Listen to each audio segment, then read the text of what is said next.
सर्वप्रथम माझा सगळ्या माय बाप बहीण भाऊ सगळे आमच्यासाठी आज आलेले आहेत, त्याला माझा नमस्कार आणि तुमचे खूप खूप आभार, कारण आज तुम्ही आमच्या गावासाठी एवढी साथ दिली।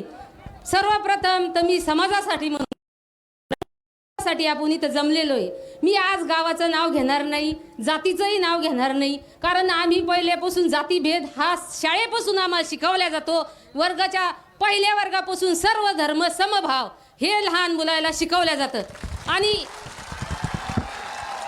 आपण एकदमच मोठे होत नाही, लहानपासून मोठ्यापर्यंतच जातो। त्यावेळेस आपल्या मनावर काय काय विचार राबवले जाते हे फक्त आपल्यालाच माहित असतं, पण पुढे चालून आपल्याला चांगले विचार घ्यायचे की वाईट विचार घ्यायचे हे आपल्या हातात असतं।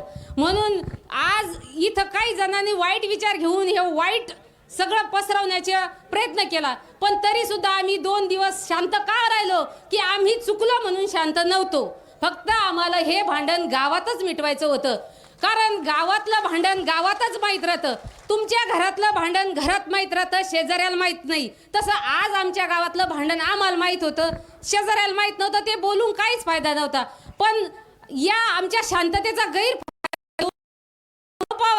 आरोपावर आरोप लावल्यामुळं आणि त्यातल्या त्यात त्याने समाज बदनाम करण्यामुळं आम्हाला आज ही सभा घेण्यात पडली। आम्हाला काही कुठं दंगा करायचा नव्हता, कुठं आरोप करायचे नाही, कुठं घोषणाबाजी करायची नाही, पण 3-4 दिवस झाले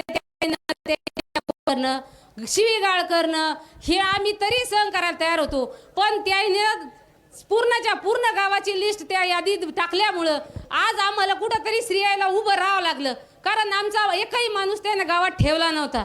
जर आज आपण उभं राहिलो नाही, समाजासाठी जर काही करायचंच नाही, एका गावामुळं आज आम्हाला कुठं जर जायची निघलं तर लाज वाटू राहिली की आज या काकड चिखल्या नाव घेतलं तर डायरेक्ट बदनामीचं नाव पुढे येऊ राहिलं की एका चिखल्यामुळं समाजावर बदनामीचा एवढा कलंक लागलेला आहे। हे आम्हाला मिटवण्यासाठी आज आपण आम्ही उभे राहिलेलो आहे आणि आमचं हेच मत आहे की या प्रकरणात जे काही दाखवलं गेलेलं आहे, जे काही त्यांनी रील केलेलं आहे, हे सगळं स्क्रिप्टेड होतं असंच समजा।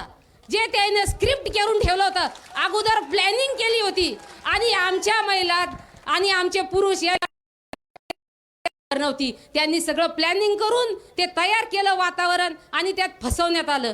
पण यांनी काय केलं की सगळ्याच्या सगळे धरायचे आणि मारायचे हेच प्रयत्न केल्यामुळे सारे घाबरून गेले, म्हणून आम्ही शांत राहिलो। पण आज हे सगळ्या समाजाला कलंक करण्याचं काम त्याने केल्यामुळं आम्हाला आज इथं उभं राहणं लागलं।